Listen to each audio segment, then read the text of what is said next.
What's up everyone, welcome back to the Baldur's Gate breakdown where we cover glitches, exploits, and other cool stuff you can do in Baldur's Gate 3. My name's Diz, and in this episode I'm gonna show off a really weird trick I discovered involving chairs and other objects you can sit down on, that I'm calling Chair Shift. I'll first go over the interaction at the core of the trick, then I'll explain all the different ways you can exploit it. So, in Baldur's Gate 3, there are several objects, such as chairs, stools, and fallen logs, that your characters can sit on by clicking on them. I like to call these sittable objects. Now, if a character is sitting down and they try to do basically anything, such as moving, readying an attack, or using an item, the character will be forced to stand up and get off of the object. The character will also stand up if the object is moved out from under them. There are other methods of getting a sitting character to get off of an object they are sitting on, but only these two methods are relevant for performing chair shift. That's because whenever a character sits on a sittable object, the game will remember the location the character was at just before they sat down. And if a character gets off of the object using either of the two methods I described earlier, then the game will return them to that location. For the rest of the video, I'm going to refer to the location the character was at before they sat down as the return point, because the game will return them to that location when they get off the object. Now, if you have a character sit on an object, then while they're sitting on the object, you do something to block off the return point and make it so they can't stand there, then the game will be unable to put the sitting character at the return point when they stand up. Instead, when the sitting character gets off of the object, the game will place them at the nearest unoccupied space to the return point. This is chair shift. The end result is that the sitting character will get placed at a slightly different spot than they were at before they sat down. Now, on the face of it, that might seem completely useless. But there are several ways of exploiting chair shift that we're gonna go over in a minute. But before we get into that, there's one important thing to note about performing chair shift. And that is that there is no way for a sitting character to block off their own return point while they're sitting down. A second character has to do it. You see, you can either block off the return point with a character or a large object that blocks character movement, like a barrel. If you want to block off the return point with a character, well, you obviously need a second character to do that. And if you try to have a character block off their own return point by moving an object onto it while they're still sitting down, this is what happens. This is kinda funny because it lets you clip your characters inside of objects, which could have some interesting applications, but that's not really within the scope of this video. Anyway, now let's get into how to apply chair shift practically. There's two uses that I've found for chair shift. First, it allows characters to change their position during combat as a free action. The way you actually do that is a bit complicated, and to explain it, we need to go over another property of sittable objects. So, every sittable object has a tiny invisible area on the ground next to it that I'm going to call the interaction zone. A character can only sit on an object if the center of the area occupied by that character is inside the object's interaction zone. Now, in combat or turn-based mode, the act of sitting on an object itself is a free action, meaning it doesn't cost your action, bonus action, or any movement to perform. What this means is that if your character is in combat or turn-based mode, and they're exactly inside a sittable object's interaction zone, you can have them sit on the object without spending any of their movement. But if your character is not inside the object's interaction zone, then if you want your character to sit on the object, your character will have to move into the interaction zone first, which will end up spending some of their movement per turn. Now, if a sittable object gets moved or rotated, then its interaction zone will move with it, maintaining its relative position and orientation to the object. And in Baldur's Gate 3, moving an object is a free action, and the distance from which you can move objects is surprisingly long. What this means is that if you want a character to sit on a nearby object, but the character isn't in the interaction zone, then instead of having the character move into the interaction zone, you can move the interaction zone to the character by moving the object. Because moving objects is a free action, this allows the character to get into the interaction zone without spending any of their movement, and at that point they can sit on the object as a free action. Once the character is sitting on the object, you can then perform chair shift by having another character move an object to block off the return point, then having the sitting character stand up by readying an action, then immediately cancelling it. As stated previously, moving objects in combat is a free action, and so is having a character ready in action. What this means is you can set up and perform chair shift in turn-based mode or combat using exclusively free actions. And because chair shift displaces the sitting character slightly from where they started, this means that performing chair shift allows you to move a character as a free action. And the best part is you can just rinse and repeat this whole process as many times as you want, because after all, you're not spending any resources for turn. In theory, this allows you to move a character an infinite distance within a single turn. Now, while moving a long distance using chair shift is pretty powerful, it does take quite a long time to do. If you're just using a single barrel to block off the return point, then the maximum distance you can move with each rep of chair shift is pretty short. It's also very easy to mess up and accidentally have your characters move in the opposite direction you're trying to go if you position the object that blocks the return point wrong, which can be frustrating if you're trying to move your characters over a long distance. You can speed the process up a little bit though, using a technique I like to call object linking. So, object linking is a technique that allows you to move multiple objects simultaneously.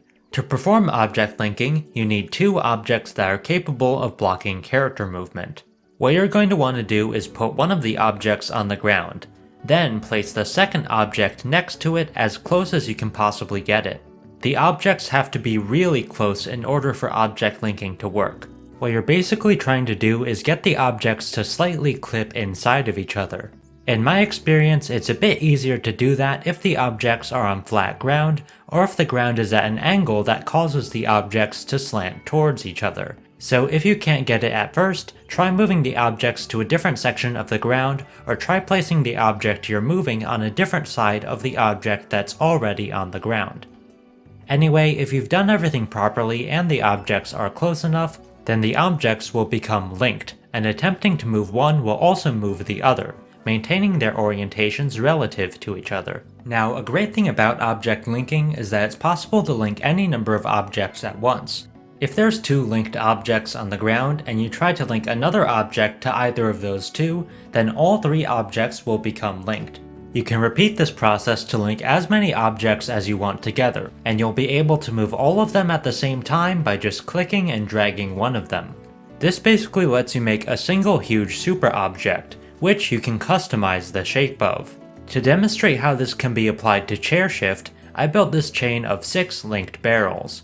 Now, if I have my character sit on this chair, then place the barrels so that the central barrel is approximately where the return point is, then when I have my character get off of the chair, they will consistently get placed just to the right of the chair every single time.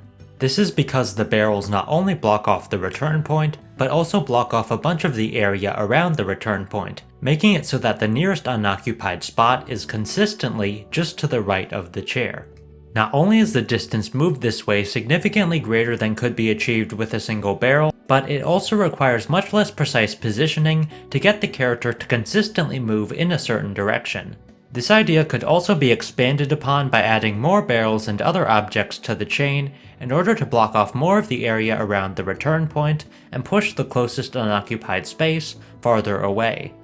Now, even if you're using linked objects, it still takes quite a bit of time and effort to move your characters any significant distance, so in most situations I don't think it's going to be worth using chair shift in this way. But even if it's not that practical, I think it's cool that it's at least something you can do in theory, and if you ever find yourself in a situation where you really want to move a long distance within a single turn, it's a good thing to keep in mind. Alright, now let's go over the other main use of chair shift. I mean, it's in the title of the video, so you probably already know what it is, but you can use chair shift to clip through walls and other pieces of untraversable terrain. And the way that you do that is actually really simple. You just have a character sit on an object, then block off the return point and some of the area surrounding the return point in such a way that the nearest unoccupied spot is on the opposite side of whatever you're trying to clip through. When the character gets off the object, they should zip right through to the other side. That's all there is to it. Now, while it's very simple to do, being able to clip through stuff is obviously extremely game-breaking, and what makes it even better is that there's virtually no limit on what you can clip through. The more objects you use, the more of the area around the return point you can block off, and the more distance you can clip. If you place enough objects, you can even clip vertically rather than horizontally. See, when determining what the closest unoccupied spot to the return point is, the game measures in all directions, not just horizontally. This allows you to say clip up or down to higher or lower floors of a building, so there really are no limits to what you can clip through using chair shift. Now, with all that being said, using chair shift to clip through anything other than a thin wall is incredibly time consuming, as you not only need to collect a ton of objects, but you also need to place them all on the ground in such a way that there's no gaps where the sitting character could possibly stand closer than the spot you're trying to get them to clip to. And that's a lot harder than it sounds. It's very hard to tell whether a gap is large enough for a character to stand in, meaning you'll likely have to spend a lot of time testing out your setup, saving and reloading, and meticulously moving objects around. So generally, I think you're going to want to use this trick mainly to do things like clip through locked doors and other thin obstructions. But who knows, maybe there's some really cool sequence breaks that are only possible if you stack up a bunch of objects to clip an insane distance. I doubt that it would be relevant for speedrunning because the setup would take too long, but it might be fun to mess around with nonetheless. Now, there is one pretty big caveat to chair shift that I would be remiss if I didn't mention, and that is that, as far as I know, there is not a single sittable object in Baldur's Gate 3 that you can pick up and put in your inventory. This makes transporting sittable objects very time consuming, as you have to manually move them by clicking and dragging them until you get them to where you want them to go. However, you can make the process a lot faster using a glitch called Nodefling. Nodefling is a glitch that allows you to quickly move certain types of objects over long distances. It was discovered by Shiki, a speedrun router who has made a lot of discoveries in both Baldur's Gate 3 and Divinity Original Sin 2. Shiki has a YouTube channel where they post a bunch of speedrun ideas, glitches, and task stuff for both Baldur's Gate and DOS 2, which I've linked in the description. Anyway, here's how to perform Nodefling. First, place an object on the ground. Then, click and drag the object to a spot where it can't be moved to from its current position, indicated by the object being outlined in red, and a message like "target is too far" or "not enough space" popping up. Then, release your mouse button. When you do, an invisible marker called an object memory node, or a node for short, will be set at the spot where you attempted to move the object. Once you've set a node, track down a container that performs some kind of animation when interacted with. For example, a barrel, crate, or chest. Next, what you're going to want to do is have the character that placed the node interact with the container. Then, while the container is in its interaction animation, have the character move the container to any spot on the ground. This time, the spot where you try to place the container has to be a valid spot where it could actually be placed from its current location. If you've done everything properly, then instead of the container getting placed at the spot you just tried to move it, the container will get placed at the node. Now, an important aspect of Nodefling is that the object that you use to set the node doesn't have to be the same as the object that you fling.